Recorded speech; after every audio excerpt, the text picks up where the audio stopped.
Liberté de religion ou de conviction. Une introduction. Souvent, les gens supposent que la liberté de religion ou de conviction protège les religions et les convictions.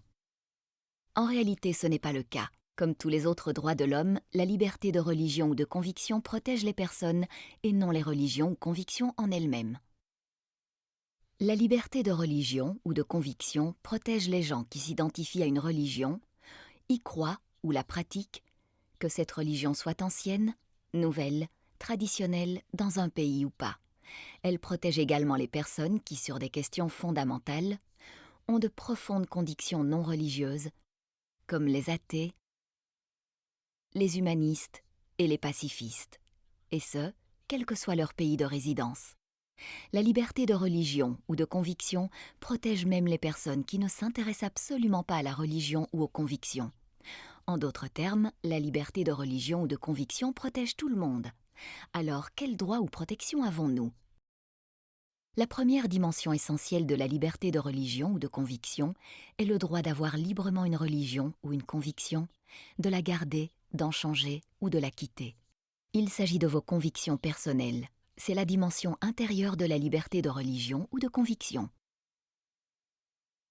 Le droit d'avoir une religion ou une conviction ou d'en changer est un droit absolu, ce qui signifie, selon le droit international, qu'il ne peut jamais être restreint. Que vous soyez chrétien, musulman, bahaï, yézidi ou athée, que vous viviez à Singapour, en Suède ou au Soudan, qu'il y ait la paix ou la guerre, quoi que disent les dirigeants religieux ou politiques, vous ou toute personne avez le droit de garder et de chérir vos convictions ou d'en changer ou encore de ne pas croire. Dans les faits, beaucoup de gens sont privés de ce droit absolu et punis ou attaqués en raison de leur religion ou de leurs convictions par les gouvernements, par des membres de leur famille ou par des groupes de leur communauté. La deuxième dimension essentielle de la liberté de religion ou de conviction est la liberté de manifester ses croyances par l'enseignement, la pratique, le culte et l'observation des rites. Il s'agit de la dimension extérieure de la liberté de religion ou de conviction. À la différence du droit d'avoir une religion ou une conviction ou d'en changer, le droit de la manifester n'est pas absolu. Ce droit peut être limité à certaines conditions. Manifester signifie exprimer sa foi ou ses convictions en parole et en acte. Le droit international des droits de l'homme donne aux personnes le droit de le faire publiquement ou en privé, seul ou à plusieurs. Vous avez le droit de prier en privé et d'exprimer votre religion ou vos convictions dans le cadre d'une communauté avec des célébrations et des traditions collectives. En outre, cette communauté dispose également de droits, pas des droits sur ses membres, mais des droits vis-à-vis de l'État. L'un des droits les plus importants oblige l'État à permettre aux communautés religieuses ou de conviction qui le souhaitent de pouvoir obtenir une personnalité juridique pour qu'elles puissent posséder des comptes bancaires et des bâtiments, employer des personnes et diriger des institutions. Les individus et les groupes peuvent pratiquer ou manifester une religion ou une conviction de nombreuses manières. Les experts de l'ONU ont fourni beaucoup d'exemples d'activités qui sont protégées.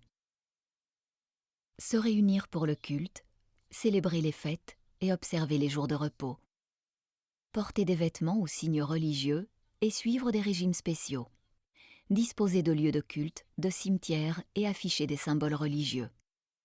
Jouer un rôle dans la société, par exemple en formant des associations caritatives. Enseigner, parler de la religion ou des convictions et former ou nommer des dirigeants.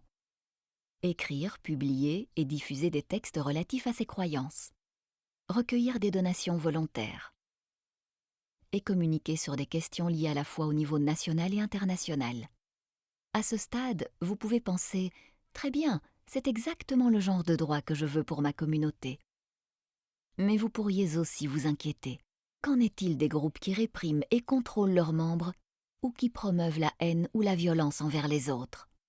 Sont-ils libres de répandre et de pratiquer leurs convictions? Sur ce point, voici 2 éléments de réponse.